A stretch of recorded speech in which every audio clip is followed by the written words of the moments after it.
enchaîner avec Xavier qui vient juste d'arriver en plus. Vraiment à l'heure, hein, comme on dit. Donc, pour le présenter à Xavier, c'est déjà sa troisième présentation pour BistroBrain. Donc, on a un petit titre honorifique pour monsieur. Pour le présenter, ben, il est docteur en physique et chercheur en génétique. Aujourd'hui, il s'occupe surtout de faire de l'optimisation des transports en commun. Il y a aussi également son site de vulgarisation, c'est pourtant simple. Et donc, sa troisième présentation également, aussi un événement Démontre ton mythe. Donc, je pense que c'était vraiment une préférence pour les types de présentations, peut-être. Et aujourd'hui, ben, il nous fait une présentation sur les boules de foudre. Donc, on l'accueille chaleureusement.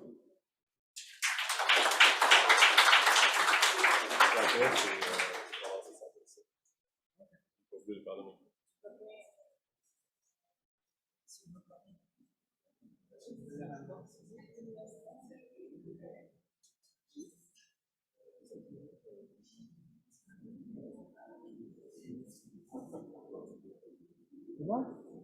Ouais.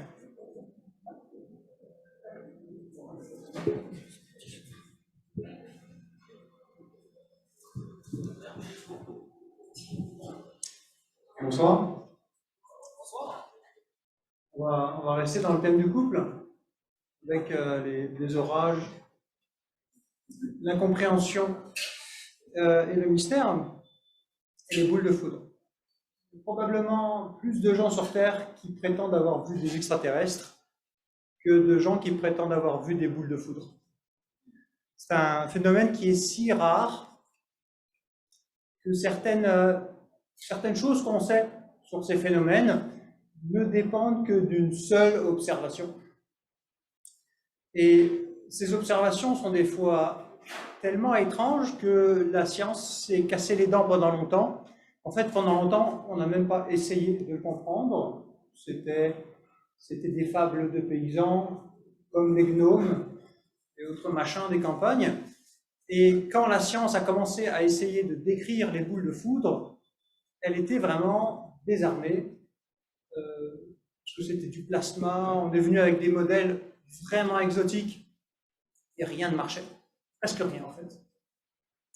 En fait, au point que on s'est dit tout simplement, eh bien, ça n'existe pas. Il y a encore quelques années, un article est sorti pour dire que les boules de foudre, c'est un phénomène psychologique, c'est une hallucination collective, mais ça n'existe pas. C'est le premier mythe qu'on va débugger ce soir. Je vous emmène ici, en Chine, plateau du Qinghai, plateau du Tibet. On est en 2014.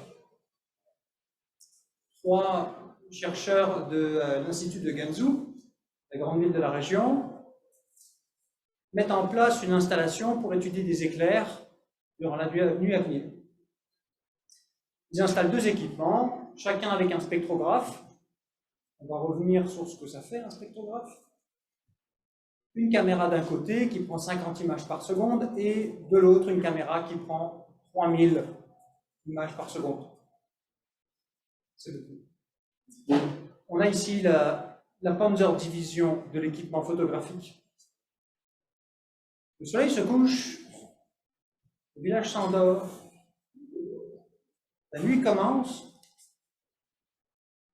et à 21h54 et 59 secondes, je n'invente rien, c'est dans l'article, un éclair quitte le ciel, frappe le sol, et une boule de foudre d'à peu près 10 mètres de diamètre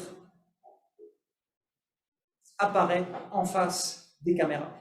Les 3 chercheurs se retrouvent nez à nez avec une boule de foudre. Quand je dis nez à nez, c'est 900 mètres quand même. Hein. Mais pour une boule de foudre de 10 mètres, 900 mètres, c'est bien.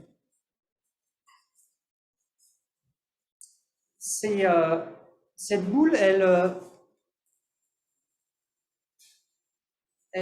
évolue, elle se déplace, elle gigote, elle change de couleur. Au début, elle est un peu bleue, blanche, elle finit par devenir rouge, elle devient plus petite et puis elle disparaît.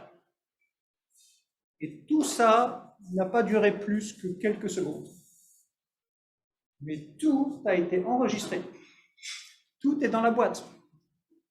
Les caméras, la caméra à 3000 images par seconde, les 2 spectrographes, ils ont tous vu ça. Et tout était exactement dans le bon ordre. La première conclusion, ça a été évidemment, ben, ça existe. Quand même. D'accord ? Et la deuxième, c'est que le spectrographe, c'est un appareil, pour faire simple, qui permet de savoir de quoi les choses sont constituées à partir de la lumière qu'ils émettent. Pour faire une analogie, c'est comme si je regardais une photo de vous et à travers la lumière que vous émettez, je dirais ce gars-là, il a mangé des nachos. C'est comme ça qu'on sait que certaines planètes, certaines étoiles ont de l'eau, par exemple. Quand on fait ce travail de spectrographie sur un éclair, ce qu'on voit, c'est une vue d'artiste, hein, d'accord ? C'est pas comme ça que ça marche, spectrographie. Ce qu'on voit sur un éclair, en fait, c'est surtout la signature de l'azote. Quand vous voyez un éclair, la lumière de l'éclair, c'est une lumière qui est constituée par l'azote. Et ça, c'est pas surprenant. Parce que l'atmosphère, c'est quand même 80% d'azote. La boule de foudre, hein, ça a été le deuxième mythe qu'on allait débunker. Parce qu'on n'a vu aucune trace d'azote dans la lumière de la boule de foudre. Il y avait de la silice, il y avait du fer, il y avait du calcium, et ça, en jargon technique, c'est ce qu'on appelle le scrap. Vous allez dans votre jardin, vous voyez une pelletée de terre, c'est ça. C'est quoi ce deuxième mythe qu'on débunk? C'est que l'éclair est un phénomène aérien. Et pendant longtemps, on a cherché à comprendre la boule de foudre en la décrivant comme un phénomène aérien. Ce que cette observation montre, c'est que la boule de foudre, c'est plus la physique des matériaux que du plasma ou autre chose. Et là, quand je vous disais que la science était désarmée et qu'elle n'avait pas trouvé de solution, c'était à moitié vrai. Vous avez une petite idée de la température d'un éclair? 30 000 degrés. Voilà. À ce stade-là, inutile de demander si c'est des Fahrenheit ou des Kelvin, ça ne fait aucune différence. Parce qu'à cette température-là, le sable ne fond pas. Le sable, il se vaporise. Il y a un terme pour ça, c'est la sublimation. Il passe directement de l'état solide à l'état gazeux. Et ça fait que quand un éclair frappe le sol, il va former ce qu'on appelle des fulgurites. Vous voyez les petits tubes sur le côté? C'est de la silice qui a fondu et qu'on peut trouver. C'est assez commun. En fait, vous pouvez en acheter sur eBay. Si jamais vous voulez, c'est assez joli. Et ce qui est intéressant, c'est que cette poussière de silice fondue, elle va sortir de ce tube de fulgurite à cause de la pression énorme que l'éclair a apportée. En vaporisant, il a créé une pression hallucinante dans ce tube, et comme un cotillon au Nouvel An, ça va repartir en l'air. Un article qui est passé un peu inaperçu à l'époque avait décrit que la silice à cette température-là, ça fait des toutes petites billes. Vraiment, on est dans la nanoparticule. Et ce sont des petites billes qui sont très collantes. Elles vont former entre elles comme un collier de perles. Et ce collier lui-même, il est très collant. Donc les colliers entre eux vont former comme une pelote de laine. Donc quand la fulgurite là, va cracher son gaz de silice, ce qui va cracher, c'est pas juste un pfft, comme ça là. Ça va être comme une pelote de laine, comme une boule, qui va s'emmêler l'un sur l'autre. Et à cette température, là, on est à 1000-2000 degrés. C'est beaucoup, mais n'oubliez pas que par rapport à la foudre, c'est en fait très froid. Donc cette boule de foudre, qui paradoxalement est beaucoup plus froide, à cette température-là, elle s'oxyde avec l'air. Et ce phénomène d'oxydation pour ces petites billes-là, ça fait de la lumière. Cette lumière, elle évolue avec la température. Et c'est comme ça que notre boule de foudre passe du bleu au blanc, au rouge.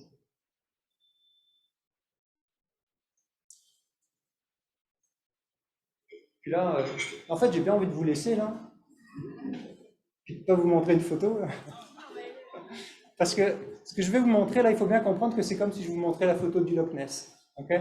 Ou le Yeti, vous savez, ou un Québécois dessous, je sais pas, n'importe quoi, tu sais, dont on a beaucoup entendu parler, mais on se rend compte à un moment, et j'ai jamais vu de vraie photo de ça.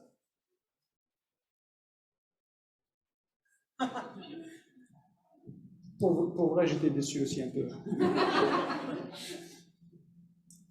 Ce que vous voyez là, donc si vous êtes intéressé, évidemment, j'ai fait l'impasse sur énormément de choses qui me fera très plaisir de vous présenter. Ce que vous voyez donc là, c'est des prises d'écran de la vidéo. Ça va donc haut, bas, haut, bas. Donc vous voyez de 0 à un peu plus d'une seconde. Et vous voyez cette fameuse boule qui clairement diminue en taille et qui change de couleur. Donc voilà à quoi ça ressemble, une boule de foudre. Je vous ai épargné énormément de graphes qui, malgré tout, sont très intéressants, qui me fera plaisir de vous présenter. Je vous remercie pour votre patience et votre attention. Si vous avez des questions, c'est tout de suite ou bien tout à l'heure.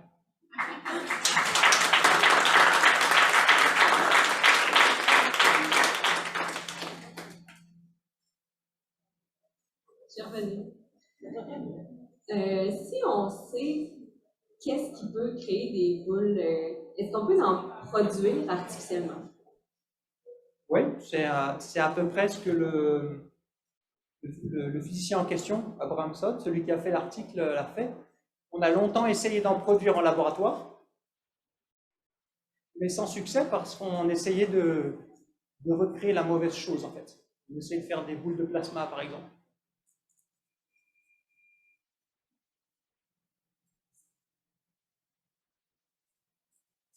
Allô? Fait que là, si ça a un rapport avec la silice, est-ce que ça se passe juste dans les déserts, ces phénomènes-là, ou ça peut aller n'importe où? Ça peut être n'importe où. La première gravure que j'ai montrée, c'était en Europe. On a des observations de boules de foudre qui sont à peu près n'importe où. Et en fait, la composition de la Terre, principalement, c'est de la silice, de l'aluminium, du fer.